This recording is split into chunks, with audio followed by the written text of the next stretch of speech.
This is a celebration of life. And what a life Jeff Wagner lived. We can all share stories of Jeff in this room, and I'm going to share a few.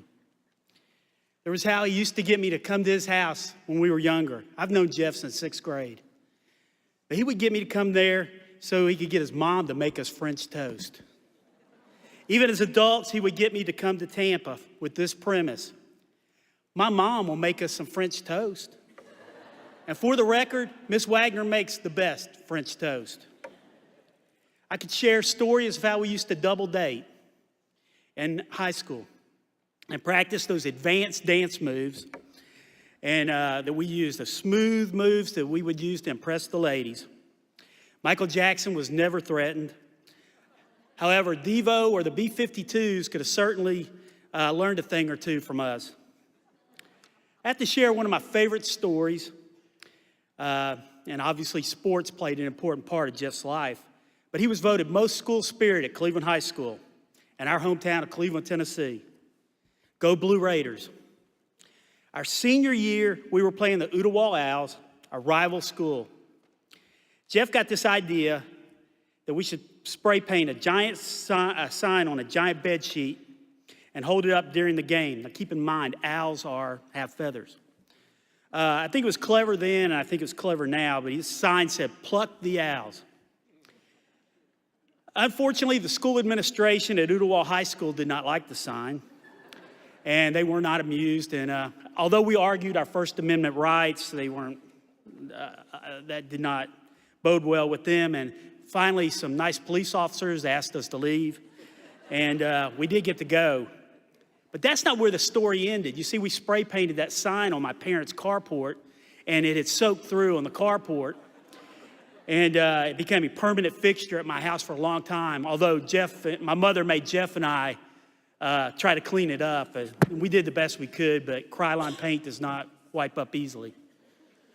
Whatever I am or I hope to be, I owe in part to my friend Jeff Wagner.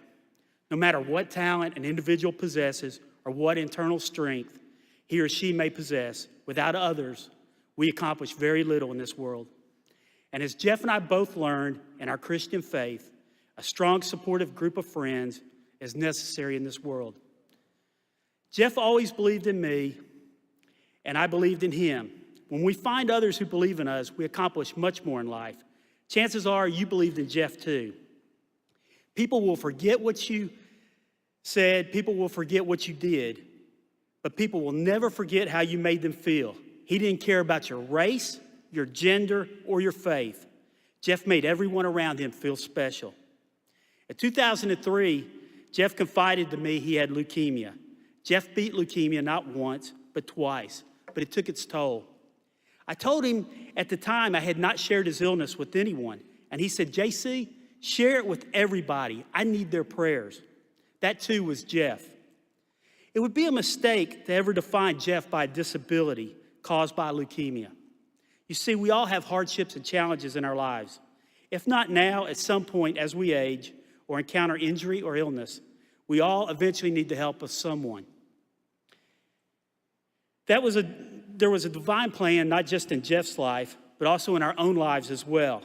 Jeff had a motto that inspired the city of Tampa, Florida, and thousands across this nation: finish strong.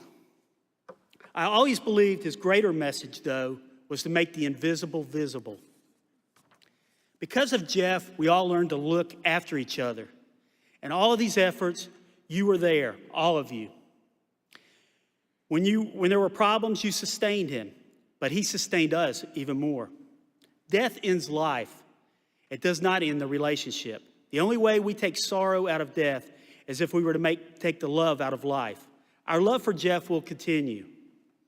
Don't rush this grieving process. Allow others to offer support. Psalm 34:18 says, "The Lord is close to the brokenhearted and loves those and saves those who are crushed in spirit." This is not goodbye to family and friends, Jeff would tell us today. He would tell us that we must look forward.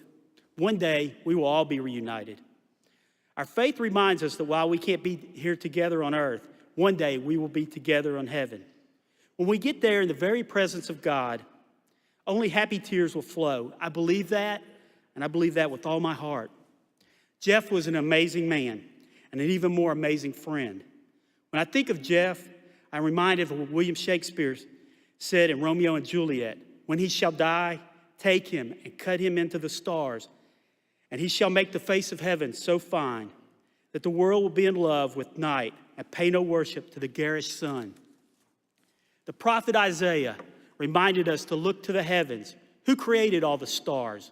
He brings them out like an army, one after another, calling each by its name. Because of his great power and incomparable strength of God, not a single one is missing. Tonight, when I go home, I will look to the sky from this day forward and look among the stars.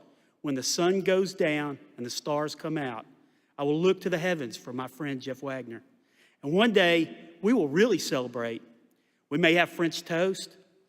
We may dance a little. And knowing Jeff, I think he'll meet me there with a sign. That too would be Jeff.